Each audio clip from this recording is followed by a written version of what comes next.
Alright everyone, and welcome back to Back of the Kop. Today's episode 18, and this is our post-match reaction to that lacklustre performance against Burnley at home, where we drew 1-1.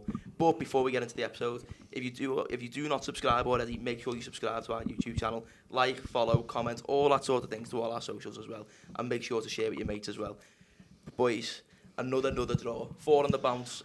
We haven't beat a promoted side at home this season.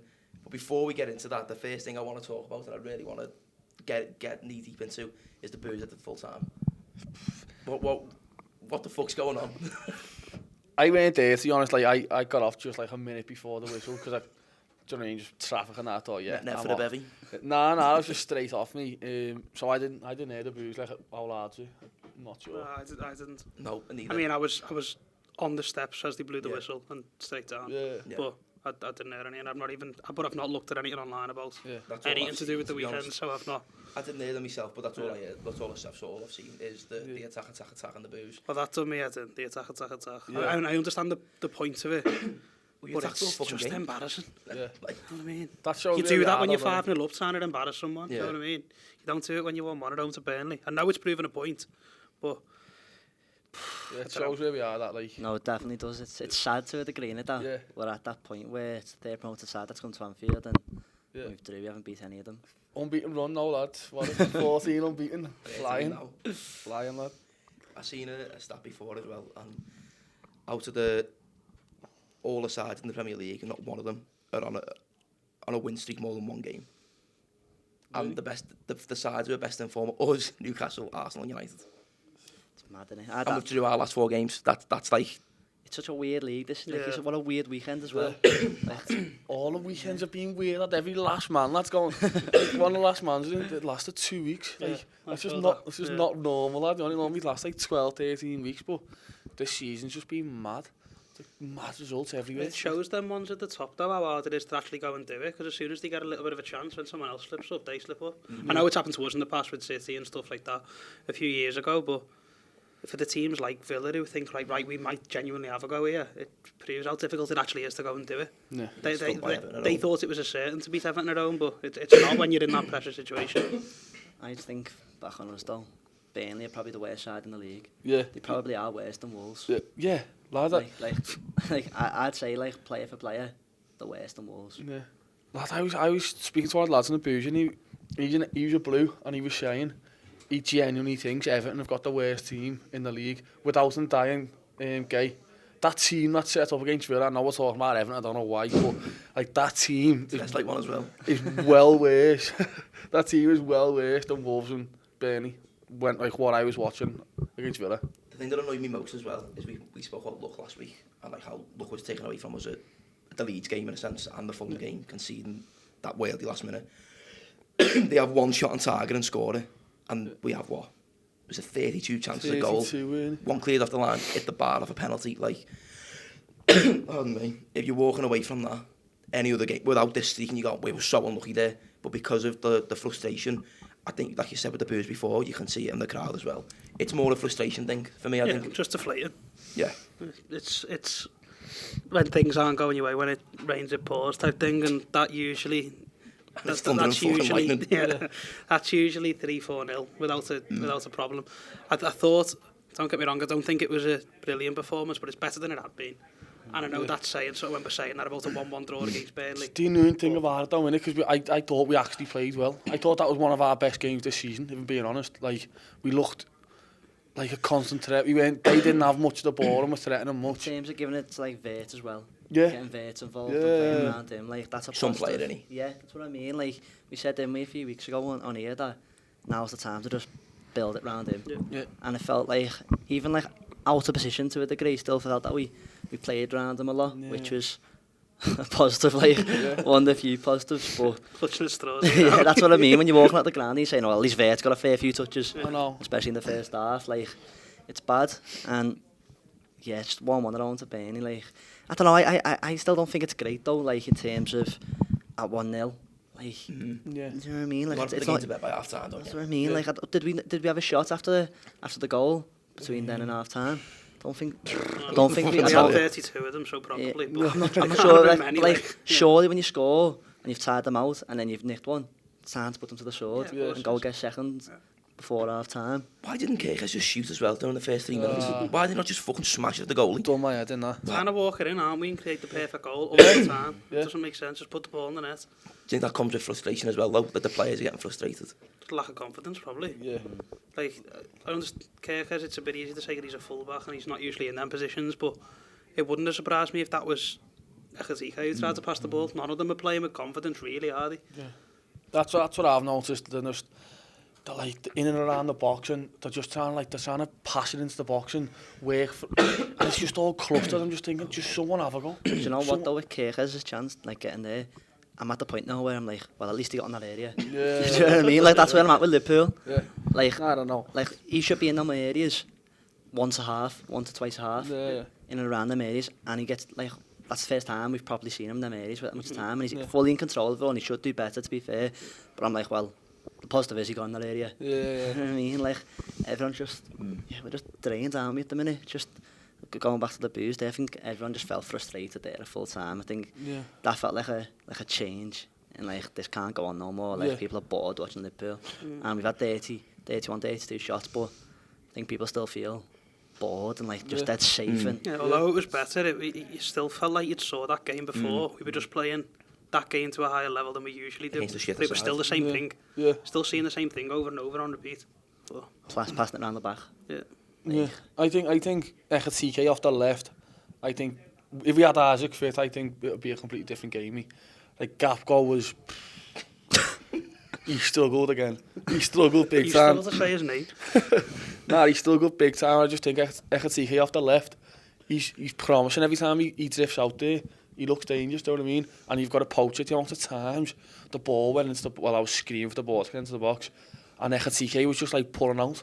Because he's not a proper striker. We need a proper number 9 there who is just going to stay there and just win everything. It's the same thing as the Arsenal game, innit? If you had a number 9 on the pitch, we thought we'd have won that game. Yeah, do you know what I mean? See the state of Gakpo's corner as well, by the way. Oh my god. Yeah.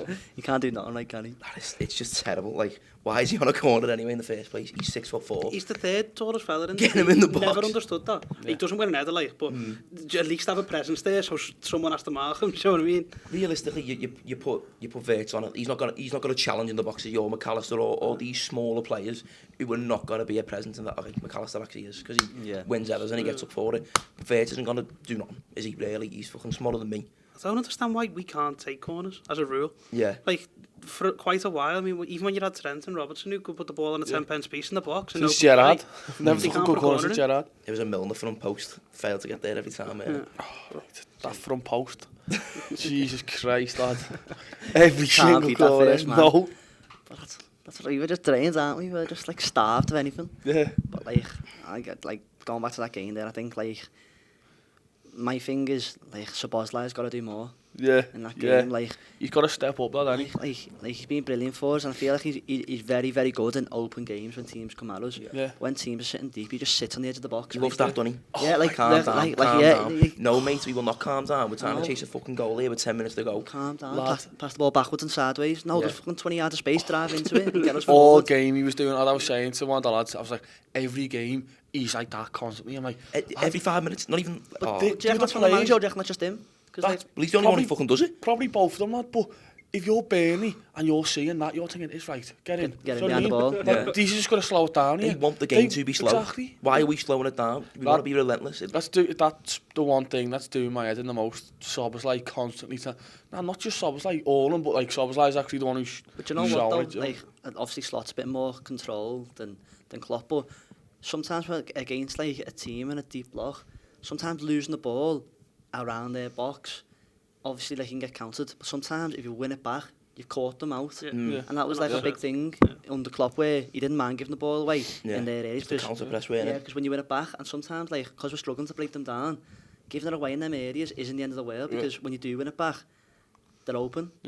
But like, I think him playing as like the highest midfielder against those deep blocks just at the minute isn't working, because he just wants to sit on the edge of the box. And he's got a great shot on him, but it's too predictable, everything's in front. Like, at least like McAllister will make like a little third man run and get a header. He scored like from deep runs. And I don't feel like Szoboszlai is doing that enough. No, I think I'm with you, them deep blocks where you're playing the likes of Wolves, Burnley and stuff like that, playing McAllister, he would create more than... He'll make more dangerous runs into the box from deep.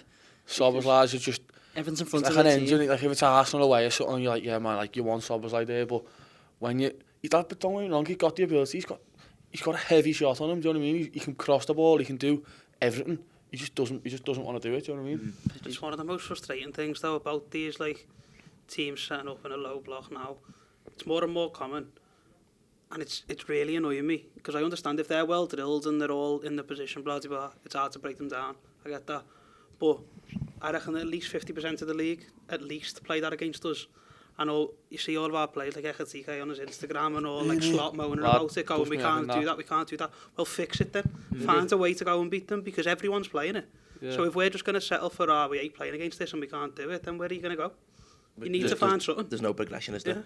Yeah, that's doing me head, and that looks like a proper weakness, doesn't it? You just like TK is like it's like a thing saying you're having a nightmare or something like that. His nightmare was facing a low block, and you're thinking, why you play for Liverpool? Why is that like even a thing? Like Slot should be saying, no, let's sort this out. Yeah. Like we're just gonna terrorise these low blocks now. Do you know what I mean? We're literally giving every team in the league a recipe to beat us. By coming out and saying this is how you beat us. But it's not new. This whole thing. It's been obviously it's modernised in football now with the way Arteta's doing it, and he's took it to like an elite level. Whereas in the past absolute it was sausage. In the past it was teams who were struggling who'd do it. Whereas now it's a more common thing of teams to set up to not get beat. But it's been going on for years with Liverpool. Teams would come to Anfield and play like a cup final, and they'd sit back and they'd try and get a goal on the break. That's what happens against us because it's a big place to go. We need to find the answer. You can't just sit and go, they're doing that again. We can't do anything. No, you need to sort it. Yeah, that's why they've brought the type of player like Worden to try and unlock that. Probably. Just put him in this position then, put him as the 10. Put him as the 10, and he's being forced out wide all the time for a fella who, quite frankly, slows it all down and just smashes it as hard as he can when he gets the ball. Yeah. In a game like that, where you need to break low block, I agree what you're saying, take him out of that 10 role and put him further back. If you have to play him right back, mate, do it. Yeah, the very worst, put him right back. If you have to play, if you want him in that 11, put him right back or put him in the 6 or whatever, wherever you play him, just don't play him in that 10 role because he's not fitted to against the low block because he doesn't. His movements off the ball for us isn't elite. He just runs around like a headless chicken. At least if he's deeper, he's got the engine to stop the counter attack. He's probably him and Gravenberch probably our most athletic centre mids. So like I'd understand dropping them deeper, but as a 10, you just want to sit on the edge of the box, get it, and hit it. And he's got 20 bodies to shoot through. Yeah. And they're just like, right, everything's in front of us, perfect. Whereas like someone like Vert, if it drops him on the edge of the box, he'll find a little pass. He's more technically gifted than Szoboszlai, and he's probably got better movement in and around that area. And McAllister's probably another one who actually will make a deep run into the box. But everything's just in front of him with Szoboszlai. So does Gravenberch. The goal at Everton, the goal at Wolves, they're all him being that late runner into the box or like being the third runner sort of thing. Like Szoboszlai doesn't, he just stands at the edge of the box. If you're Burnley and you've got the whole of Liverpool playing, trying to break it down, it's in front of you, you're licking your lips. Like none of them, after going side to side for 10 minutes, want to track someone making a late run into the box because they're mentally done. But if Szoboszlai's just standing there on the edge of the box asking for it so we can have a little 20-yard shot, like, go on then, I'll take our chance on that. Yeah. Think of the amount of goals he'd get if he did do it. You know what I mean? In the sense of he can hit the ball, it sounds stupid, but probably one of the worst things that happened was against Barnsley and putting it in the top corner. He's going to try that every week now. Yeah. And yeah, he can hit the ball, but that'll go in 1 in 10 if you're lucky. Whereas, less than that. Yeah, if he hits that shot from the 18-yard line or 14 yards out just past the penalty spot, it goes in every single time. I'd celebrate it more if he scored a header from 6 yards out with a good run. Yeah. Because I'd be like, that's exactly what we need for a man 10 against a low block. Yeah. You need players you can find the passes though. Like that's what makes me hate Trent even more. Because lads, Trent in this team, like last season he was, do you know what I mean? He was so good, and I hate to say it, but and you've bought Virgin, but apart from him, there's not really anyone who's making them nice little passes, do you know what I mean? Trying to find people and cutting through the lines and stuff like that. Yeah. You've got none of that. That's where you're missing Trent. So we need to try and McAllister probably he's not getting much game time, but he's probably the one apart from Vert who is good enough to break them lines and find them nice passes, do you know what I mean? But he's not playing well, is he? No. Which is the issue. Exactly. But like you said with Trent, I'll also kind of circle back to the booze because I kind of want to get like your opinions on like should you do it or should you not? And I think apart from Trent Alexander-Arnold, you should never boo a player or the team or whatever at the ground ever. Apart from him, I'm not even going to call him the word, but he's a see you next Tuesday. But apart from him, I think it's completely out of order. And I seen it was Keogh, he put something on Twitter the other day, and it was like, you're a disgrace to the fan base if you boo the players, you boo the fans, especially as they're walking off. And he made a point of saying, like, all right, the performances aren't great, but we haven't lost a game in 13 and you're booing your team off the pitch. Again, it's a load of bollocks, a 13 unbeaten run. But when we lost 6 out of 7 or whatever it was, the support was there. Yeah. But now, just because the performances aren't pretty, people are now fucking seeing their ass. Yeah, no, there's that, but then there's like, they could have easily got booed after Leeds at home. Oh, yeah. By another club, and like obviously Burnley the other day was better than Leeds at home in terms of performance, but it just felt like Liverpool, don't forget we've had the Salah stuff in between and things like that, and they have stood by these players and the manager, the fans, but I felt like on Saturday something's changed. So like I agree, I don't think you should ever boo at Liverpool, it's not our style really, but people are frustrated. We've seen the same game 30 times over in a few months, and we're used to seeing 100% effort, and I can take Liverpool not winning football matches if you can see stuff and see people trying stuff, but it feels like we're in our shell. Yeah. And like, I don't know about yous, but do you look forward to going to the next game at Anfield? Because to be fair, I think we're better away from home in terms of like giving it a go, but games at Anfield at the minute are just so boring. I think it's to do with the crowd as well though. Quite frankly, if I'm getting booed off the pitch, I don't want to go and put a fucking performance on there. The crowd has not been there all season. Name me more than 3 games. I can name you 2. Yeah, I think Real Madrid and Villa. That's it. I think we like lost the games like United at Anfield because of how tense the crowd was. I think like I agree with you on that one. But if the crowd's bouncing and it's then the performance is there, we've always been known as the 12th man, and it's not there this season, and quite coincidentally we're playing shite. Yeah, that ground's been awful. Like, Anfield's getting ruined. It's disgusting. It's horrible to go to. It's like you said, I don't want to go to the game anymore. It's some games I'd rather go and do something else with my day than go and sit next to people who the only song they get up and sing is "You'll Never Walk Alone" the Jota song on 20 minutes, and then sit down and do fucking nothing for the rest of the game. You're queuing 40 minutes to get into the actual ground. Exactly. And it's so wet, people are it's going windy, there, it's cold. off already, and then you're seeing that. Yeah. I mean, like, at best we're getting a good 45 minutes. It's not good enough, is it, all round?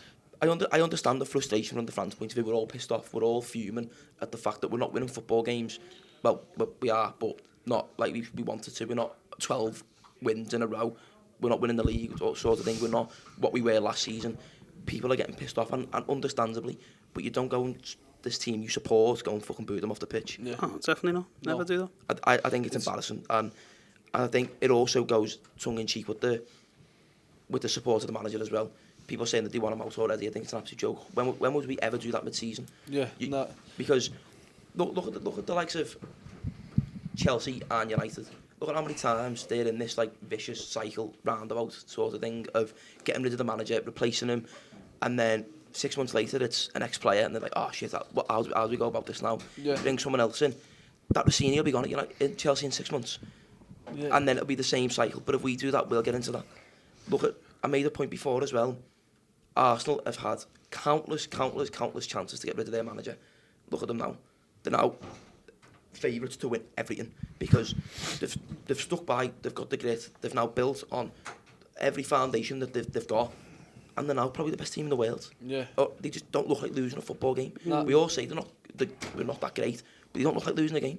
Yeah, I agree with you about it's not us. Like, he's not doing bad enough to sack him midway through the season. I'd give him till the end of the season, but the way it's going, the way the performance are going, I can't see him I can't see him next season. At us. Where I'm at there is though, like the Arteta things and things like that. I just don't feel like anyone on the ground feels attached to Slot. He's the same manager that brought us the league and we'll be forever grateful for. But I feel like if he got sacked, I don't think anyone was shedded here. But it was all there. It was there last season. It was there. Complete, but it feels like something's gone. And Liverpool fans in general just stood by him over the Salah situation. And yet there's still no like attachment. And like we're talking about like Arteta there, and I get your point. Like you got to be careful what you wish for. But and I'm the opinion that I don't see us building something you think we are. But I think that we've stripped that down to basics. That we've improved a little bit, so it looks like we're building something. But it's because we stripped so far down. Like I just don't see the vision at the minute. Where I am. Go on, what were you going to say?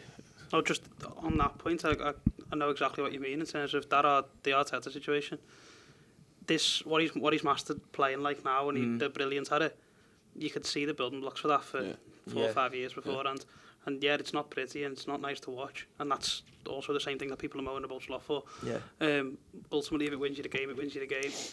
But you could see that was in progress there. And I mean, I'm on Slot's side.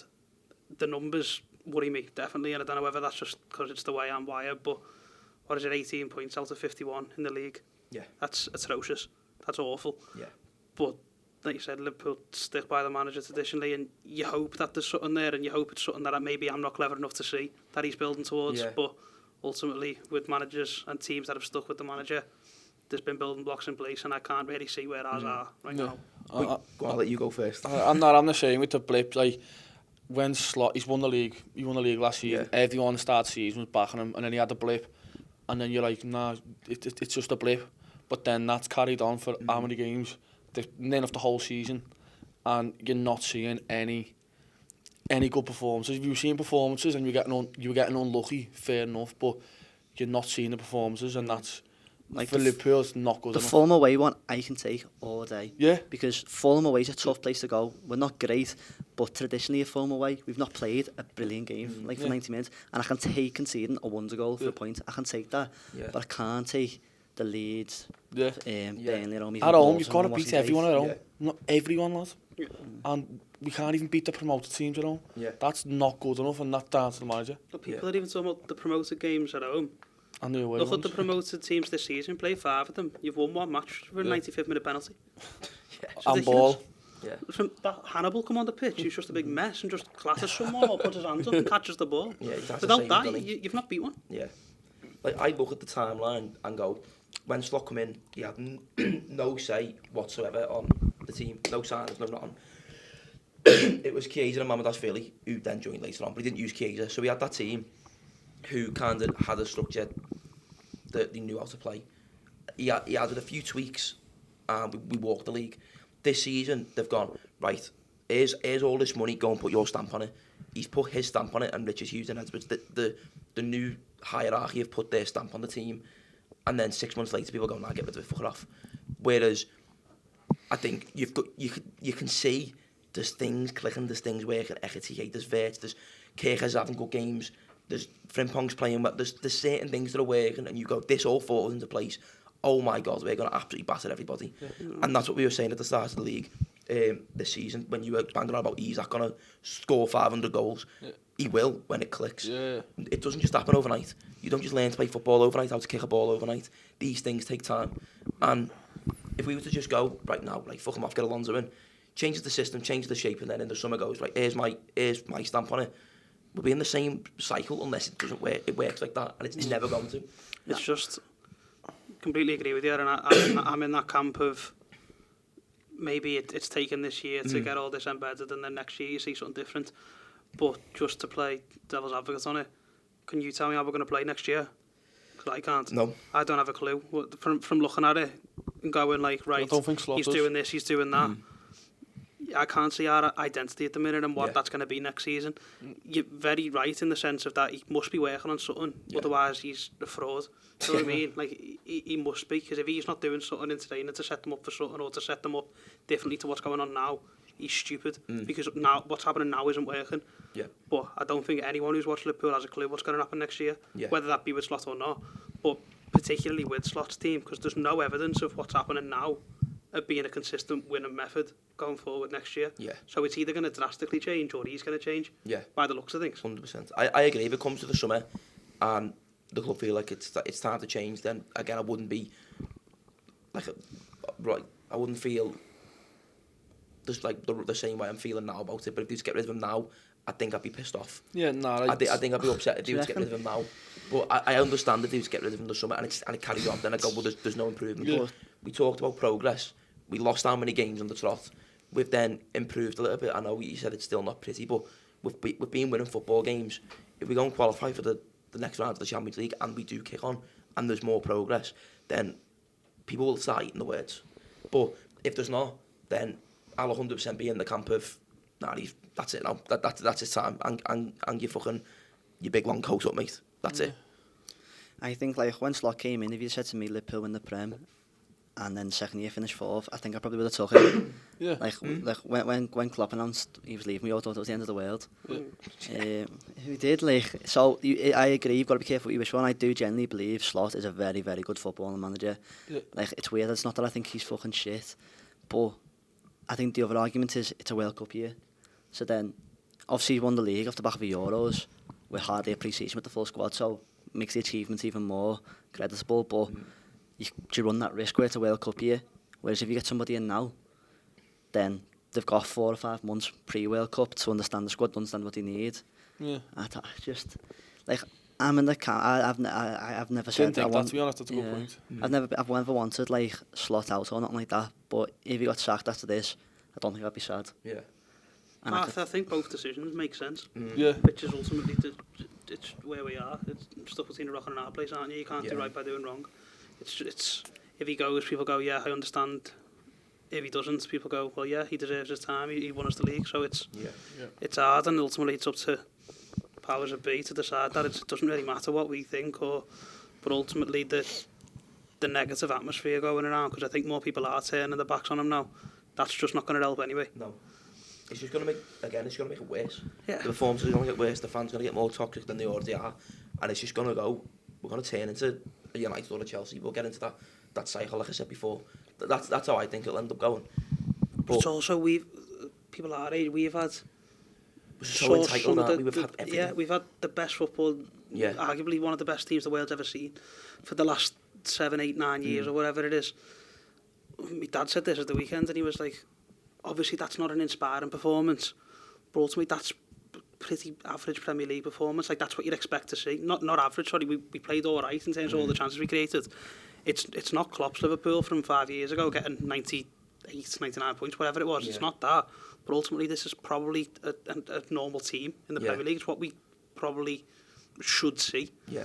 But it never will be Klopp's Liverpool again. No. And that's what people need to understand. Like, you're never getting anyone like that. That's part of our history. He's one in a million. Him and Guardiola will stand out as managers, like the likes of Fergie and Wenger. They were ours, of our generation. And it'll never be the same again. We probably won't find them again. Because you've got fucking Arteta playing 10 men behind the ball and scoring set pieces and winning the league. And we can't play 3 passes together sometimes. Like, the style of the league's changed so much. And it's so hard. People just need to realise that Jurgen Klopp's not coming back. People are saying, let's bring him back as an interim. It's not going to happen. It's never going to happen. Ever.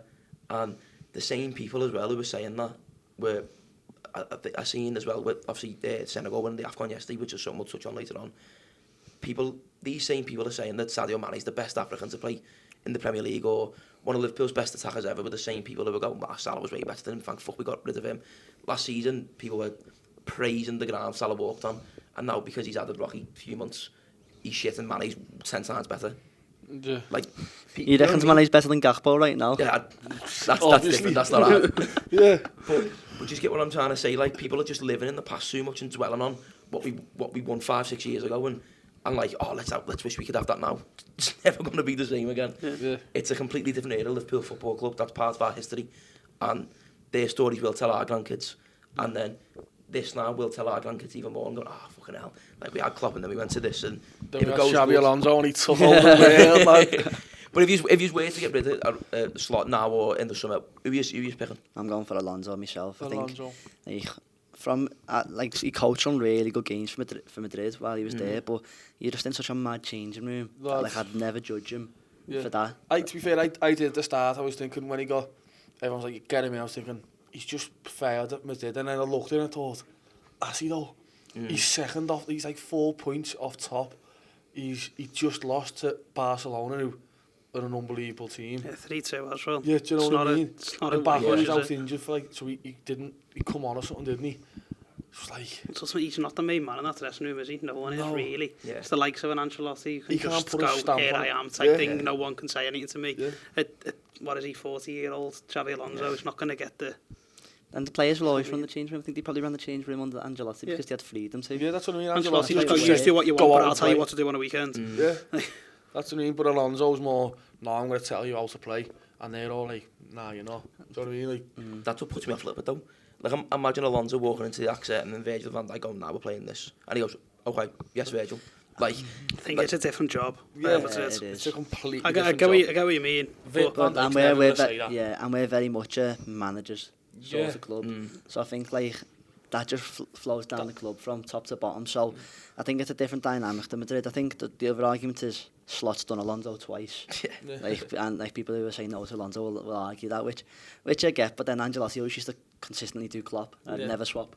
I Klopp just for think the Ancelotti, players that so- we've got suit Alonso and how he'd want to play. well, he And got even the that best though, out of Frimpong and Verst, Well, didn't he? that's what I He went mean. unbeaten That's with what I them mean. too. He knows how to get the best out of them. And it'd lift everybody as well. Yeah, of course He it knows the would. city, knows everything. That's But what it's it just the thing is though, like it probably would be him if you're looking at if your question is who's next, or if he does go who it is, it probably is Alonso. Yeah.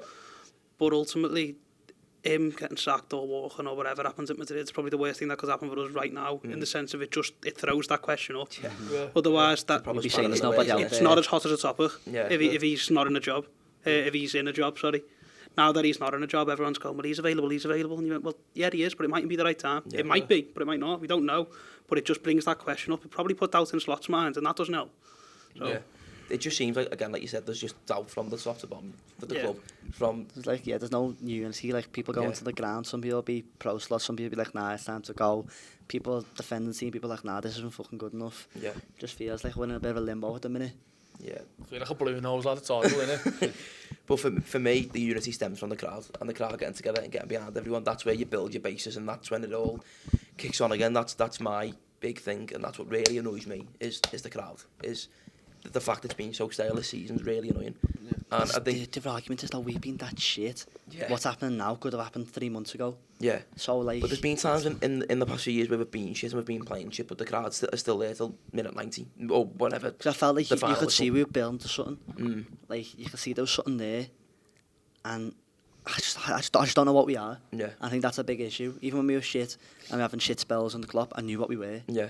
At the minute, I have no idea what we are. Yeah, and maybe in the club, like, they don't understand the current identity, but us being Liverpool supporters for God knows how long, we know what our identity is. We're champions, we are one of the greatest teams in the world, and we need to prove that to everybody else. And if we don't give the team and the team, the manager, everything else the backing, and I think that's where it goes arse over tit.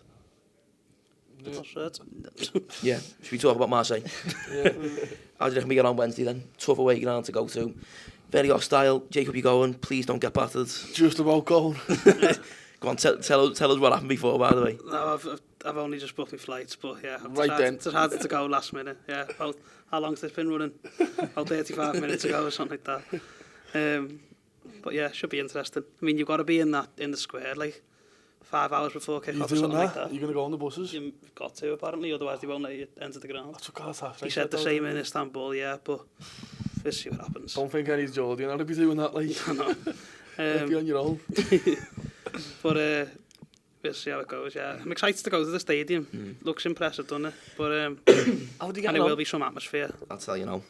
Yeah. So, You're doing well to start with, so- so I don't know how they're getting on now. they're currently sat in third, 8 points behind top, which is Lons, but then they're 7 behind second, which is PSG. Paris not top, no? No, they're a point behind. They've scored the most goals in League One by a few. They've scored 41 Yeah. in about. How have they got on the last like 5 or something? Do you know? They beat Angers 5-2. Then they won 9-0 in the round of 32 in the cup. Yeah, but they play like non-league Yeah, teams. they played. and Well, that, don't they smashed the team 9-0. Yeah. Then they played PSG in the final, got beat 3-2, and then before that, couldn't tell you. It's worrying that they can score goals, though, innit? Anyone who can score goals can cause those issues. Yeah. Well, I think Greenwood is the current top goal scorer of the league. Is he? He's on, is it Dembele? Oh no, I'm shaking my head that it's him. Oh, I thought you were shaking your head saying it was someone else. No, I just I don't think like him. in 17 he scored 12 or something like that. Aubameyang's on like 5 goals. Does he 5 play for assists. them? Aubameyang, yeah. Does he? Got a decent team. brilliant.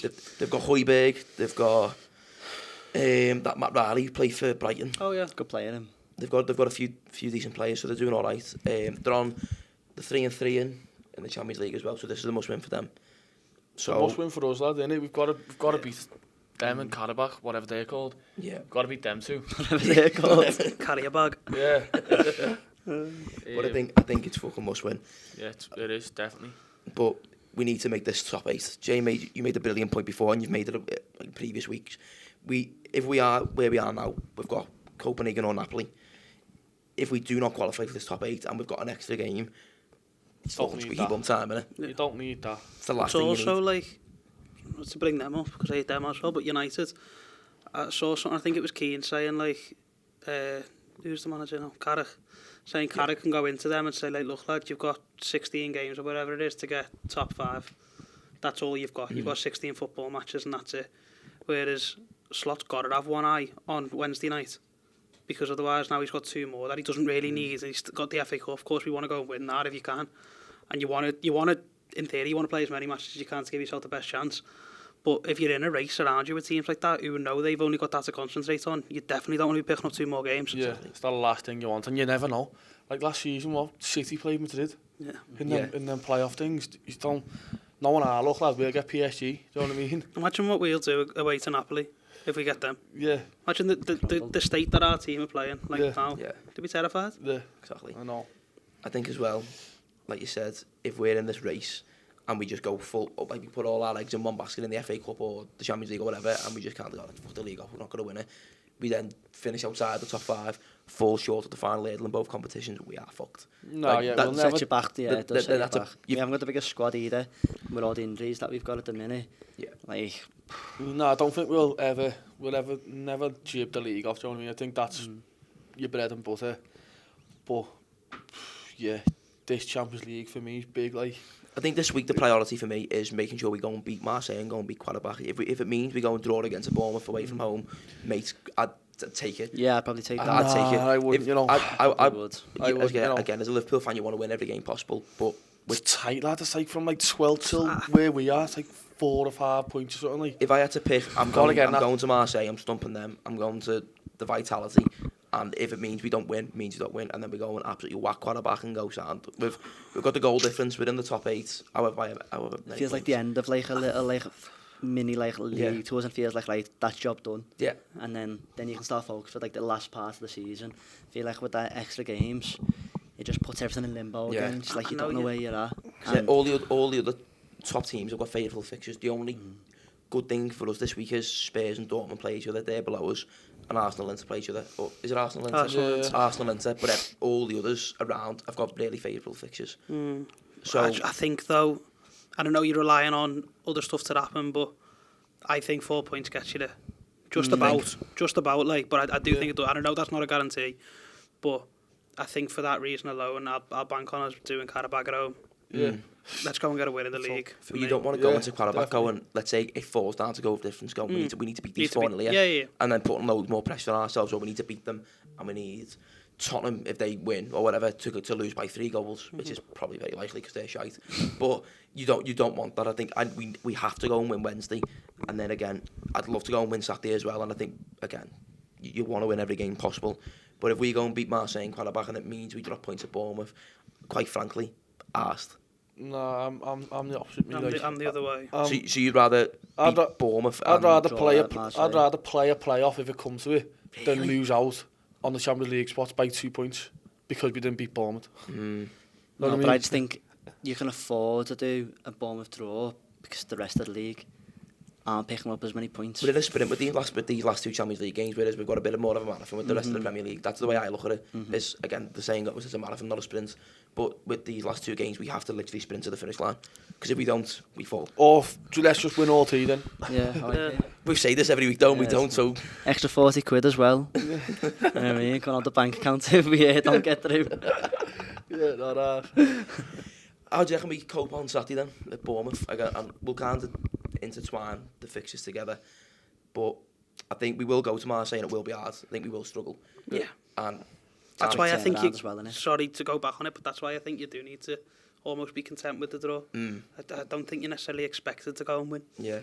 Whereas at Bournemouth, I'd say you're more likely to go and beat Bournemouth than you are to beat Marseille away.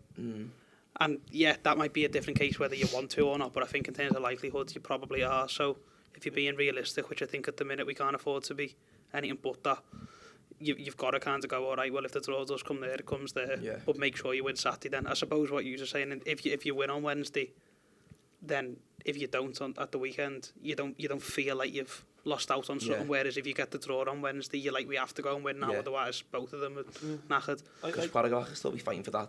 Is it the 28th for the playoff. Yeah. They'll They're still playing be all fighting. right, aren't they? They're getting a couple of They results. were I think they've won. top at one point after like 3 games, I think. They won like the first 3. So was Sunderland, mate. Come on. Yeah.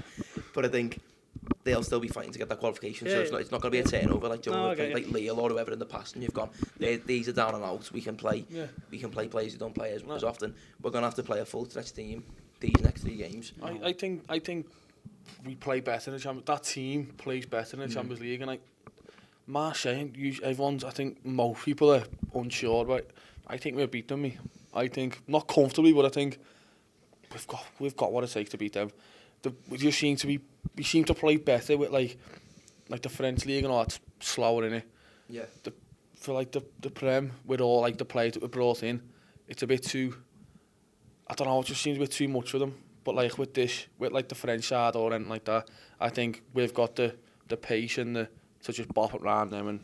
And In a weird way, I'm quite happy our next 2 games are away from Anfield. yeah, I feel like it just takes if you like what Jay said there. I think if you do end up getting the draw at Marseille, I think like it's not a crisis, but I think like if it was at Anfield and we didn't win that game, I think there'd be a lot more of a reaction. Yeah. Same with Saturday, to be honest with you. It'd be full of idiots. yeah. That's why. Yeah. But yeah, I think even little things though, I think I'd throw Salah straight back in. Yeah. I think When he's is he got back? to. Is he back? Wednesday, yeah, he's meant to be back in. Is he? He's going to travel to France, is he? Yeah. He's meant to be. Supposedly. So we said wearing it before Burnley that Salah should be back for Marseille. So I just throw him straight back in because What's there to lose? there's not Probably to be lose. nice for him to come back into not a Premier League game as well. Without the English. I know the English media will be there, but not as heavily as in the Premier League. I think let him go and get a goal or something and just go, right, he's back now. Don't need to worry about bringing him back in, he's there. I think that's perfect for like the perfect time for Salah as well. I think he'll be licking his lips coming back now, thinking this team's struggling here. Like I can come in and change and show. Like I've had all my haters this season. Everyone's slagging him off and that, but now's the chance to come back into the team and start. I reckon we see a bit of a Salah revival. Yeah, that's what I'm hoping. Well, in my opinion, I think with Salah coming back now, I'm looking at it from a type of like football and relationships on the side of things where him and Frimpong can now get that understanding, and then him and Vert can start getting understanding, like and start to click, because I'm putting Vert centrally and Salah maybe like a bit more centrally as like not a touchline wing and let Frimpong come down the outside of him, and I feel like that might give him a new lease of life. And do you know what I mean? Like I've always said they'll work well. Frimpong and Salah, that's it's not strength, but it's strength was always helping Salah. Do you know what I mean? He'd always overlap or pass it back, and Frimpong will always be overlapping him. And just have Frimpong on the touchline, have Salah close to the goal. Yeah, and it helps him. And having someone so neat and tidy to the left of him, as it being Vert. I just think that like that's something that gets me excited to watch Wednesday if he does go for that. Like recently watching Liverpool, like when we played Barnes, for example, I was excited to watch Rio. Like I felt like, and then you want to see a decent winger, don't you? Yeah. I just want something to get me off my seat. Something to get me off my seat. So like I feel like Salah coming back and like seeing how he does with them gives me something to watch. Yeah. I think, like you said before, you made a point saying you're glad that it's not at Anfield. I think when you look at our next 4 fixtures, we've got Marseille away, Bournemouth away, Qarabağ at home, Newcastle at home, 8 o'clock. If you go and beat Marseille and Bournemouth away from home, you're going into that Qarabağ game going, if we win here, we've qualified for the last 8. You're then going into an 8 o'clock at Newcastle, everyone will be bouncing Saturday night, like payday weekend as well. Like, Sam's, we need this win, and hopefully that's a bit of like a saving grace sort of thing. Is Qarabağ literally like next week then, yeah? Yeah, it's literally a week after. Is it? Yeah. Oh, right. So it's a long sort of 2 weeks for us. But it's one that can go and kick on from, innit? We say this a lot. No, but if things do go well though, in terms of like, back to back as well, yeah, and we're getting momentum. Yeah. Like if they do go well, and it is a big if, but like you said, then your season. You said earlier, you kind of like that bit's done now. We've dealt with what we had to do there. Now let's go and see what happens after that. Yeah, you're actually going to see a result, aren't you? If like we go and get in that top 8, you can actually see, right, we've actually done that. Yeah. But this season we've been saying we're going to beat them, we're going to go on a run, but we haven't been doing it. But these 2 games are perfect one to boost the morale and say we've actually come on. Do you know what I mean? Let's go. Going to Anfield off the back of 2 away wins as well. Yeah. Champions League night as well. Last one. That regardless of the game, there's something lying on it. So regardless, it's going to be bouncing. Yeah. So hopefully, But Don't know about that, like. I know, yeah. And then same with the probably fucking better than any other game that we've had this season. And then same with the Newcastle one. Hopefully, again, you've just won 3 from 3. 2 hard away grounds to go to. Yeah. You've qualified for the Champions League. So let's go and beat Newcastle and put a little end to January. Sounds good in principle, doesn't it? Yeah, That easy. but it's not, is it? No. How do you reckon we get on Wednesday then, performance-wise? Actually, we'll go results first. Results. Because we kind of just talked about that. I've just said the wrong word. 2-1 Liverpool, if I'm being hopeful. I don't think we keep clean sheets out there. But like I say, like, I hope they come at us. Yeah. And it leaves space. And like, they think that we're vulnerable. And so it kind of becomes a more of an open match, and that'll ideally suit us. I just don't think they do, you know. When I was looking before at Marseille on like the internet and stuff. Still De Zerbi? Still De Zerbi, but I was looking at the lineups for every game, and the shape changes every game. It's like adapting to who they're playing, which is mad. Like they preferred to 3-back, but then they were playing like a 4-5-1 against the team who got at them. I can't remember who it was. I think it might have been Monaco, whoever it was, but they were adapting everyone. So in my head, we're going into this playing a fucking another low block because De Zerbi's played it before. He knows how frustrated we get with it. He's seen it recently. There's literally evidence there to go and beat us. I think it'll be quite similar to Inter. It'll be 1-0. I get that, and he's obviously clever enough to do his research and say how to beat us or how to get a result. But ultimately, if they're a team who's seemingly their identity is to go and score 9, 5, 4 goals, or whatever it is, surely they're going to try and have a go. Going to smell blood a bit and think we can do these. In a sense, you want them to think that. Yeah. Because I think we can deal with it a little bit better, and Ekatike can stop mowing about low blocks. Hopefully. But I'm going for 3-2. Me, I reckon it'll be an open game. 3-2.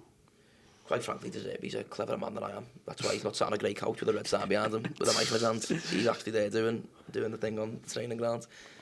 Bournemouth then, I know we've kind of gone back a little bit, but do you think there'll be any drastic changes for that? Do you think we'll see the same player play midweek, or do you think he'll just go exact same 11 and hope for the fucking best? I think he might go Gomez right back at Bournemouth.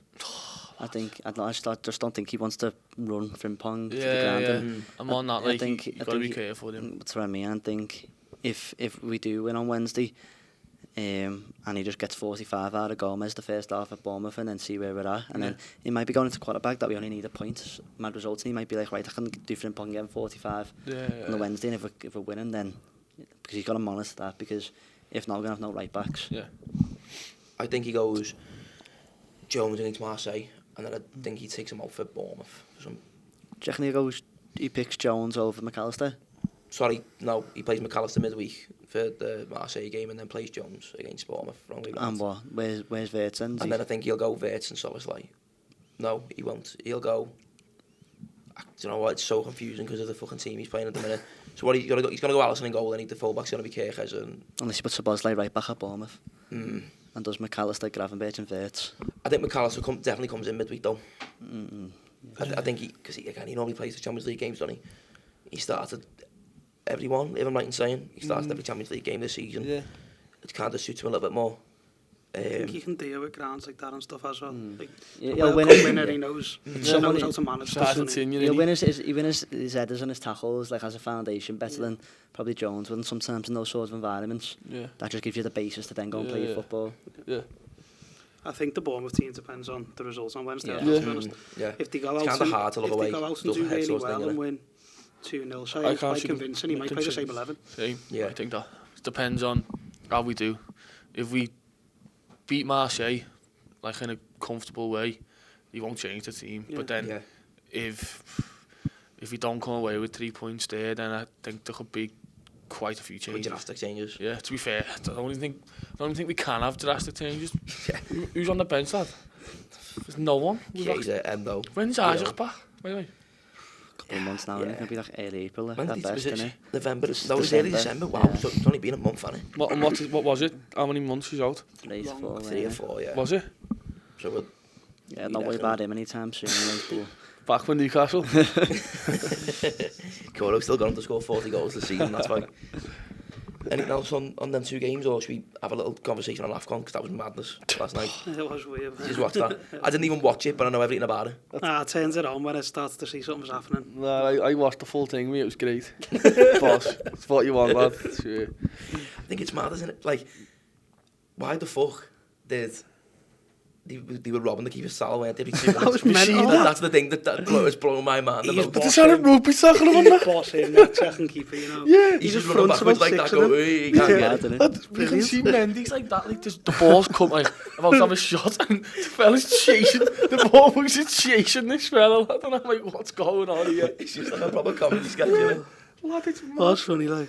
Then you've seen all the Senegal fans jumping on, like, Yeah, did you see throwing what chairs at the busies and that. He jumps off and he just boots him in the face. Just proper like curb stomps him in the face. It was crazy, but that referee, mate, he had an absolute mare. The whole tournament was favoured Morocco, Yeah. like 100%. Yeah. There was the incident of the Nigerian one, where the penalty was given and it weren't a penalty. Yeah. The whole tournament, there was the towels getting nipped. There was the lot. It was just nuts. What is the towels thing? Is it just the rain, or is it like some form of superstition they've got? It's just the rain. Yeah, no, it's the rain, yeah. I don't know why. In it for like penalty. Yeah, I don't know. I mean, in terms of how desperate they were to take it off them. I Like, know. But I think it's because it was approaching the end of the game. That's why, Yeah. because of penalties. And just any form of advantage, yeah. and then they were putting lasers in, that the fans were throwing lasers in the keeper's eyes and that, doing the penalties and stuff, and it's just absolutely nuts. Yeah. Robbing towels and that, you know what I mean? So what, good, don't you were supporting Everton players to win? Yeah, Marnie. And die. Nah, lad. You'll start booing soon, innit? Dressed like a blue, he wants the Blues to win. You know? No, you see that penalty though, like, they've all come back out, and when you see all the players reacting to Senegal players, Yeah, don't not move. Yeah, there's not. That's sus, that, you know. It is a It's, bit weird. you're watching it and it's like everyone's got off, but Mane's like talking to someone Yeah. and he's like, He's talking "Nah, to let's the get back on manager now, and let's that. get back on Do you know now." what I mean? The Morocco manager's coming over and they're all having a conversation, and they come out. He does a dink down the middle, and none The of the keeper Senegal stands still play. like that, doesn't he, as I well? Yeah. remember going mad at it. No, lad, you'd be going crazy, lad. They all would be going crazy, do you know what I mean? Like, they seen the state of the Moroccan fans when they got the penalty. Yeah. You'd expect if you stopped that in that late of a game. Yeah, they would all been went over to the keeper. No one went over to the keeper or not. Yeah. Do you know what I mean? It was all weird. It's almost the fact that the fella who got fouled as well takes the penalty. You think, like, does he know he's bought it a bit and thought, like, I'm going to have to do this, otherwise I'm in trouble. We've seen as well, apparently, again, I don't know how true this is, but there was, like, reports that he needed security 24/7 for the next week. Yeah. Really? Because apparently people are after him. Don't be Good lad, surprised. he's a Madrid player. He's a little rat. And speaking of Madrid players, have you seen, he's on to Trent, but they're doing them streams on Twitch. Trent Dunn. Aura for aura. Aura. Have you seen that one? It's terrible, isn't it? But Trent's on a stream with him yesterday watching it. And as he takes the pen and he misses it, he just goes, oh, and then just fucks off and he's like, that's him. Trent just gets off. Gets off, doesn't he? Yeah. Who Trent does? Yeah, he's on the stream with his brother and then he misses the pen and then just gets off. Lad, I've seen his streams, lad. Oh my God, he's a beauty. Which one of them? Lad, his brother, mate. Compare them. Bad news. Right, should we call it there then? No. Cool. Right, thank you very much for watching. And like I said at the beginning of the episode, if you haven't subscribed already, make sure you do. And we'll see you next week when hopefully, say this again, Liverpool beat Marseille and beat Bournemouth away from home. Up the Reds.